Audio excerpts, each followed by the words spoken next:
So ayan guys, good morning po.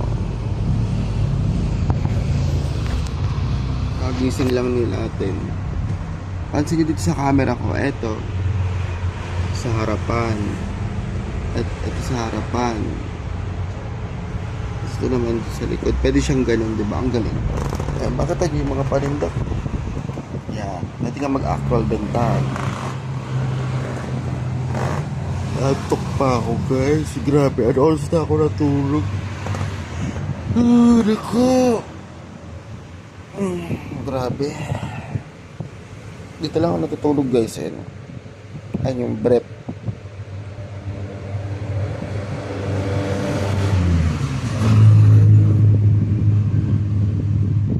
Arenola. Ganda ng camera niya po, no? Ang kulit ng cellphone ng ano. Pwede kay Ed Rhodes.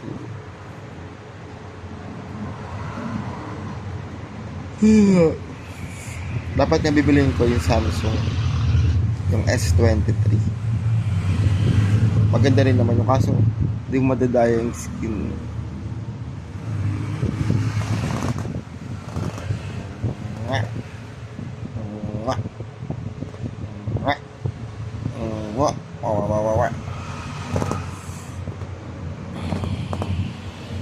Yan, video lang ako. Mamaya kikilos na tayo guys para mag-asikaso uli ng ating sari-sari store. Ayun yung mga alak pa, oh. Dami ko pang alak. May alak pa doon guys. Kasi tawag ano lang ako.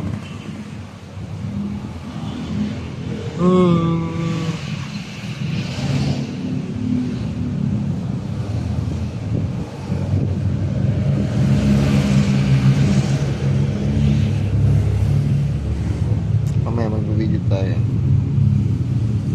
Ganito naman ako guys kapag bagong gising. Higa-higa lang muna ako. Pamatin yung paano. Wala kasi akong buhok. Hanggang sa huli. Grabe.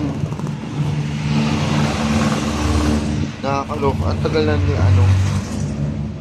ang tagal na nila Catherine Bernardo at saka Daniel Padilla naghiwalay pa rin. Oh my God. Wala talaga forever. Nakakaloka. Oh, kaya ako talaga guys. Lately, may naging lovers talaga ako guys. Pero alam mo yun, kahit ilang ulit akong magpatawad na nanduloko pa rin sila. Dahil hindi ko deserve ng ganong relasyon.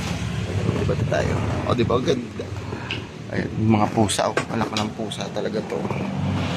So yun, nalungkot lang ako. Fans ako ng ng Daniel Padilla and Catherine Bernardo. Kami nga ngayon. Ako nga nagkaroon ako ng 8 months na naman ngayon, di ba? Pero di talaga para sa akin yung love life, no? Pag hindi ako nagkaka-love life, gumaganda yung takbo ng karir ko, no? Pag nagkaka-love life ako, nako.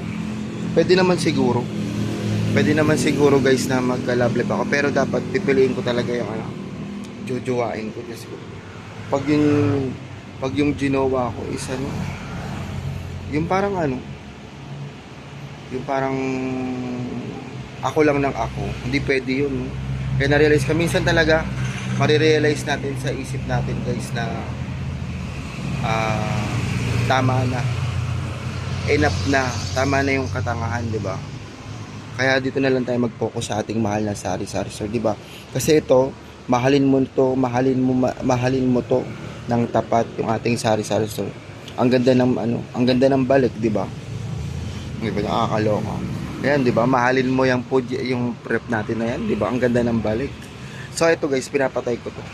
I woke up like this, like that, di ba? Ayan. Di ba ganun? Di ba? Kahit anong tagal talaga ng relasyon niyo. 11 years, my God. My God, my God, my God. Naano lang ako kay Catherine Bernard. Naiyak lang ako. kahit, kahit na maging loyal ka or whatever, lolokohin at lolokohin ka pa rin. Relate lang ako, pero I'm very strong. Kasi, parang nagdaan din ako sa mga ganyan. Diyos ko, ilang beses nga ako naloko, di ba? Alam niyo yan. Until now. Kasi, wala eh.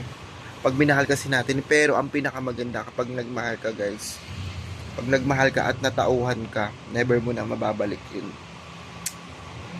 Kahit mahal mo pa siya. Kasi syempre, madudurog ka ng paulit-ulit kang nasasaktan, di ba? Nakakaloka. Ay, anong say natin sa nahiwalayang Daniel Padilla at Catherine Bernardo? Ito ako, chill-chill lang muna. Naiyak lang ako kay Catherine kasi yung tagal nila. Kahit sino naman, di ba, pagka matagal, kahit matagal kayo, tapos pag nag-break kayo, di ba, ang sakit-sakit. Mas masakit pa yan sa injection. Narinig nyo ba? Oh, ayan, tapos mamaya magkakapi-kapi ako. Maliligo ako. Kasi mabandot na ang duday nyo. Aloka, guys. Kaya kayo, guys, kayo magmamahal. Magmahal kayo ng taong gusto talaga kayo. At yung talagang ang pinaka kasi ang hirap hanapin talaga yung loyalty talaga, guys. Pag tinatawag kapag ka nakahanap ka ng taong loyal talaga, nako, huwag mo nang pakawalan. Sabi ko sa Italy mo na. May kadena dyan sa inyo, di ba? Tali mo. Ayun, guys. Ang saya-saya lang. Masaya na malungkot. Pero kasi habang may buhay nga, Catherine Bernardo, habang may buhay, may pag-asa ka niyan. Go. Ganda-ganda mo kaya, girl. Marami pang magkakagusto sa'yo. Pero syempre, yung nararamdaman nga natin is mahirap pang ibalik yan. Mahirap uling makitungo sa bagong pag-ibig na naman, guys, no? Kasi mahirap maghilom kapag totoong nagmamahal ka. Ayun ang pinaka bottom line sa akin, no? So yun, pero darating din ang panahon, Catherine, 'di ba? Magiging mas maganda tayong dalawa, char. Pinapatawa lang kita, Catherine. My God, nakakaloka. Na very sad ako dun kasi 11 years, no? Akala ko talaga mahal na mahal niya si Catherine Bernardo. Pero darating talaga yung pagsubok na matindi. Ito yung pagsubok sa kanilang dalawa. Sakit. So yun, guys, I woke up like this. Ito, ganito naman ako mag-open. Kami ako na open yan kasi mag-almusal muna ako, guys. Kasi ang open ko talaga dito is guys, maya-maya pa. Kasi nasanay kasi yung mga customer ko na pahapon na ako Pero ay mimbenta ko kagahapon, okay naman. Madaling araw, okay naman din. So bye bye, guys. Please like, share, and subscribe na YouTube channel para update kayo sa mga bagong video. Bye bye, guys. Thank you for watching.